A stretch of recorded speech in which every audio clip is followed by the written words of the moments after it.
Good morning, I'm Edward Krim here with Schiller's, and I'm here to show you how to clean the sensor on a DSLR camera. This is a Nikon D810, and I've selected it because it's great, big, and beautiful. So let's get started on the proper method for cleaning a sensor. First of all, of course, you have to have the camera whose sensor you want to clean, and you need to have a freshly charged battery in it. None of these cameras will allow you to flip the mirror up and open the shutter to get at the sensor unless you have a fully charged battery. That option in your menu will be grayed out. So, fully charged battery, we've got a lens, long focal length. I usually use a lens of about 100 millimeters. And we've got a flash. We're going to photograph a whiteboard as our test subject so that we can reveal any dust or dirt that might be on the sensor. I set the flash to manual. I set the camera to ISO 400. I set the aperture to f/22, and I make sure this little diffuser's down, and I photograph a whiteboard. I photograph that whiteboard, and then I adjust the levels to show me any kind of anomaly that's not white. And instantly, dust, dirt, hairs, spots of oil, all of these things show up. So if you've been letting your cat sleep on your camera, we're going to know it here at Schiller's. Okay, let's get started. First of all, we take a test photo, which I do with the camera and the flash. I've got it all set up. Turn the camera on, I make sure there's a memory card in it, and I take a picture at the settings that I mentioned before, f/22, ISO 400, and then I pull the card out, put it in my computer, and we take a look at that image. I do an auto levels adjustment, and bam, the dust pops right on out. And you would not believe what some of these sensors look like after you've left it under the bed for 3 weeks. Don't do that again. Then, once we've seen where the dirt and the dust are, it's time to clean the sensor. And we're going to use these special orange cleaning swabs from a Canadian company called Visible Dust. These are the best that I have used, and I have tried pretty much all of them. The orange ones are specifically for the Nikon cameras. There's some sort of coating on the sensor that makes them not really like these green ones very well. The green ones I use on pretty much everything else but Nikon. And they come wrapped individually in these relatively easy to open packages. They're put together in a clean room, so you know they're clean. I've never had an issue with these scratching a sensor. So we go to the camera's menu, and we go to the setup option, setup menu, and we go to lock mirror up for cleaning.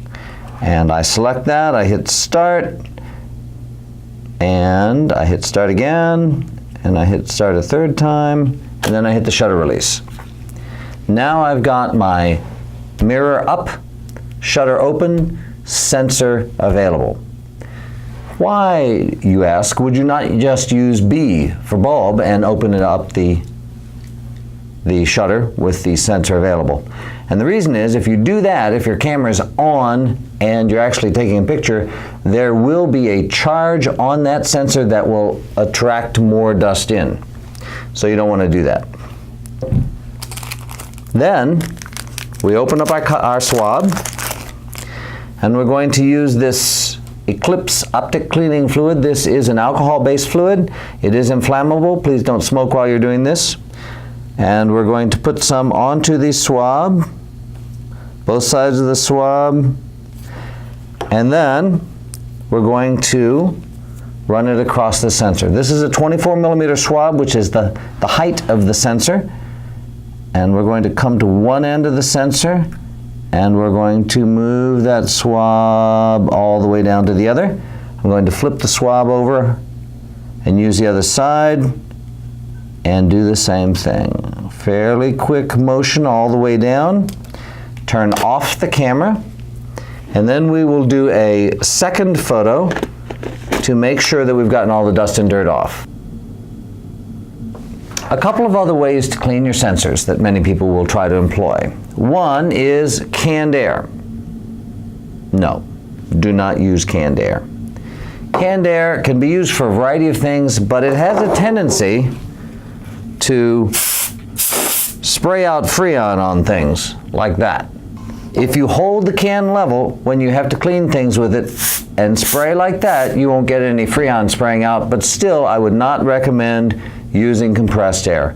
It is possible that it will damage the shutter, according to camera repair people, and it's also very likely that you will get some residue of the Freon that's in here onto your camera's sensor. The blower bulbs can be useful for blowing things out of the camera. Typically though, what I found is if I use it on a sensor, I'm frequently blowing as much dirt into the camera as I am out of the camera. And let's face it, the dirt has to go somewhere. A technique that many people will use is to have the camera upside down so that the dirt is going to be going down, pulled down by gravity, we hope, and then blow into it like that. This is very useful for dislodging bits of dust and dirt and hair on the mirror or the focusing screen. I have found it to be not particularly effective at cleaning the sensor itself. You can, on Nikon cameras, very easily, by turning this dial right here to mirror lockup and then hitting any shutter speed, lock the mirror up with the shutter closed, get in there and blow dust and dirt out of the mirror box, and then by just turning the camera off, bring it back down again without having fired the shutter. This can be useful for cleaning out the mirror box because frequently dust and dirt can get into the mirror box that then when you're trying to clean the sensor will actually get in on the sensor. There are some of these blowers that I've seen that have a filter on the backside because this is where the air is coming in, this is where it's going out. If dusty, dirty air is coming in, well then guess what, folks? Dusty, dirty air is going out. Brushes. Should you use a brush on your camera's sensor? Well, brushes can be very effective. This is a set of brushes from a company called Visible Dust in Canada, our Canadian friends. And it's called the Arctic Butterfly. It comes with a little spinner. It's kind of mesmerizing. But the idea is that this spinner puts a slight static charge onto the brush that then when you go across the sensor, it causes it to pick up any dust or dirt that's on the sensor. This works pretty well actually if it's mostly dust. If you have some spots of oil on your sensor, and Nikon cameras are particularly notorious for doing that, spraying little bits of oil over the sensor when they're in their adolescence, before the shutter has had time to mature properly. Then what you're going to do is you're going to smear those bits of oil around and you're going to get bits of oil on your brush, which you really don't want. My own personal experience has been that the swabs clean much better and because they're disposable, we don't have to worry about cleaning the cleaning material. If you find the thought of cleaning your own camera sensor a little bit intimidating, what with the possibility of scratching it, damaging the shutter, damaging the mirror, all of these things can happen, feel free to bring your camera here to Schiller's and let the experts do it.